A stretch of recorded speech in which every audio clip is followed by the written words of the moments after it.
The hook of the LPVO is that it both functions as a rifle scope analog, allowing us to stretch the range of our platform, but it still retains that native 1x capability on our rifle. Unfortunately, this is the real world, and 1x and max magnification performance on a scope are generally at odds with each other. Recently, the trend has heavily swayed into the direction of max magnification. Features sell, and the easiest feature to sell is magnification and a reticle that goes along with it, even if it will ultimately cost us a lot of weight, functionality, and, well, a lot of cost.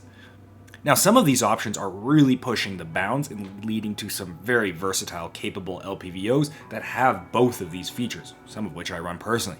But I can't help but think that it would be interesting to see an LPVO that takes it in the other direction. These high-performance, long-range LPVOs are great, but perhaps a more simplistic generalist LPVO would be pretty cool too. Slight magnification increases tend to have a cascading effect with feature creep and design dent. More magnification means you have to have first focal plane design. First focal plane design means you need a fine and expensive etched reticle. 8 and 10x magnification on an LPVO means your 1x and max magnification performance are compromised and would demand a larger tube side, which increases weight, increases cost, and increases bulk. What if we jettison all of these requirements and simply just make a simple, lightweight second focal plane LPVO? Hey, brassfacts here. Some of you might be saying, brassfacts, you idiot, those scopes already exist, and you're honestly, yeah, you're kind of right. There goes my intro. The Strike Eagle second focal plane, the Primer Arms SLX, even something like the RT6, all of these exist, and all of these kind of accomplish the same task. But none of these really push the bounds of simplicity, cutting weight, all in a semi-premium package. What they do cut is cost. After all, they're simply all just made by the same one, maybe two manufacturers, depending on how big your list is, overseas, and they're just slight variations of all the same budget product. No issues with that, by the way. I've recommended several of them, but they're not quite what we're after here today. That brings us to the scope of discussion, the Leupold 6HD 1-6x second focal plane, a LPVO that weighs less with a mount than a TA02 with an RMR on top of it, while providing us, well, LPVO things. Hey, that's pretty good. Being a Louis scope, the 6HD, as I'll call it, comes with the typical excellent Leupold glass and coatings that really make it one of the cleanest looking LPVOs you'll ever look through. It's really tough to notice on something like a 6X LPVO, but in transient lighting conditions where every ounce of clarity matters, in dusk and dawn conditions where images tend to wash out in the low angle reflections, this really does help sort of cut through that haze you notice with cheaper scopes. Or I don't know, maybe it's just all placebo, so whatever. Go watch Ceda's. I keep shilling his channel, but he really does have the best optic comparison setup. We have the quite aged, but still functional BDC from back in the day when Leupold decided it was a good idea to make an ACOG clone. I'm a fan of BDCs, and this one isn't bad. It's got a very fine center aiming point, which is very useful, and the horseshoe is tastefully sized. Not too big, not too small.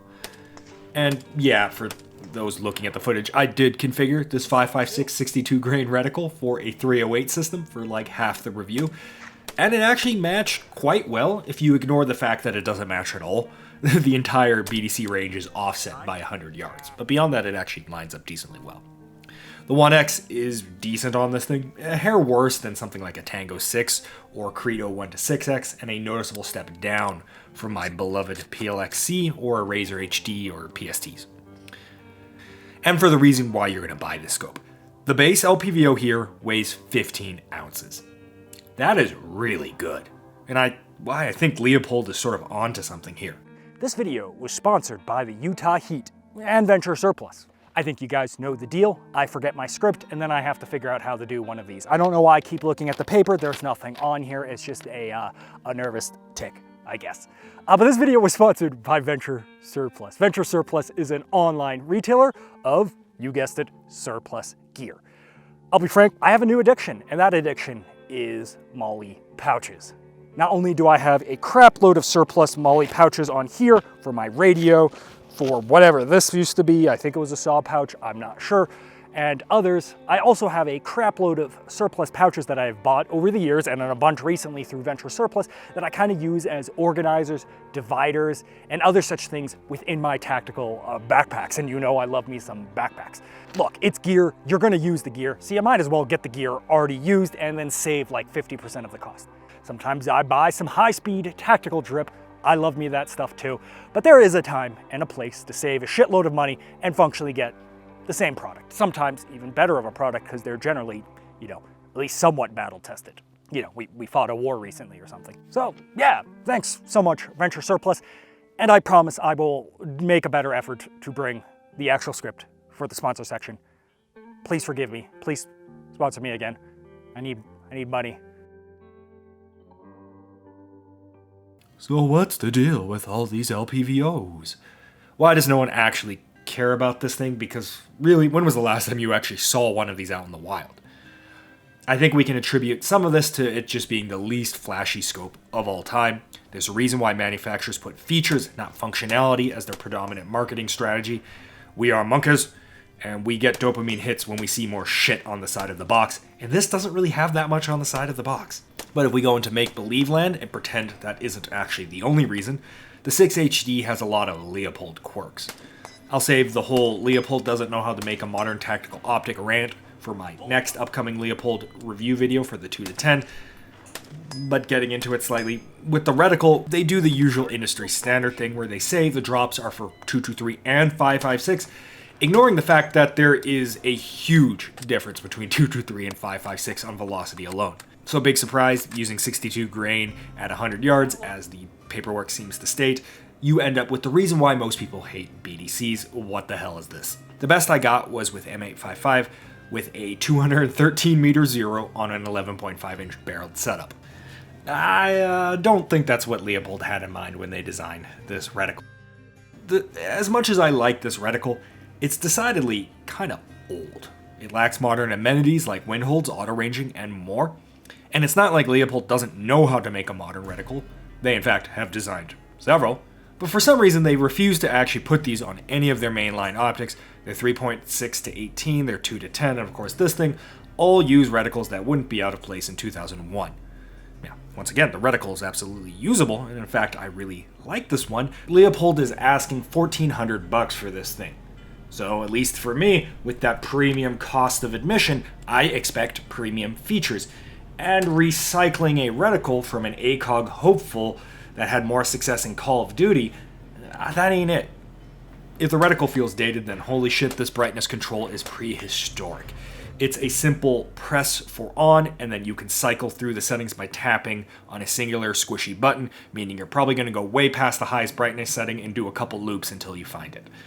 Probably perfect for a hunter that needs a no-fuss, one-button press illumination reticle as he lines up on a deer at 150 yards in dust conditions. But really just a complete joke for a tactical LPVO, which this is.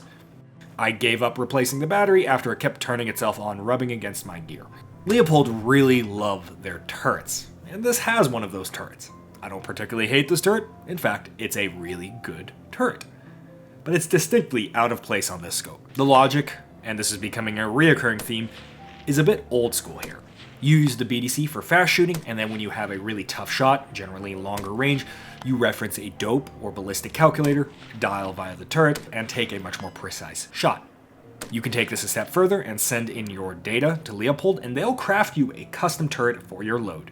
So you can use the BDC on your scope, and then use the BDC built into your turret.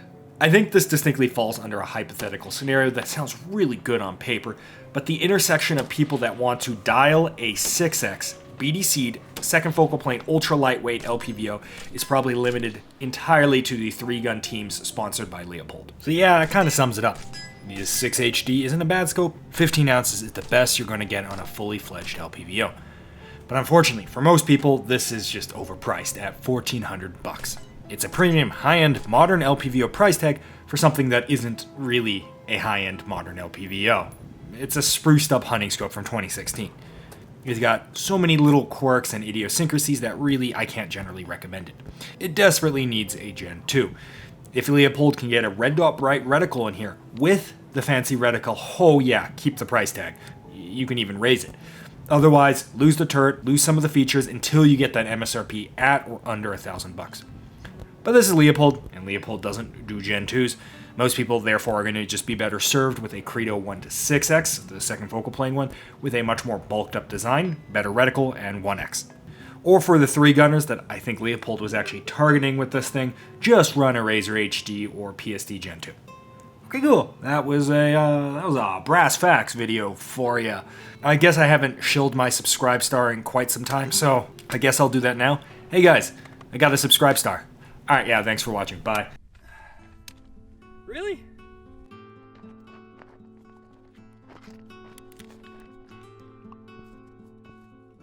Is that a stick? Oh, yeah.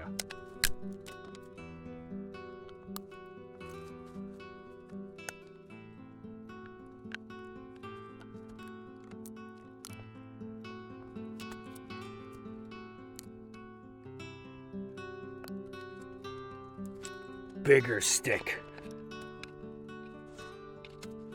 Not chewable? I'm sorry.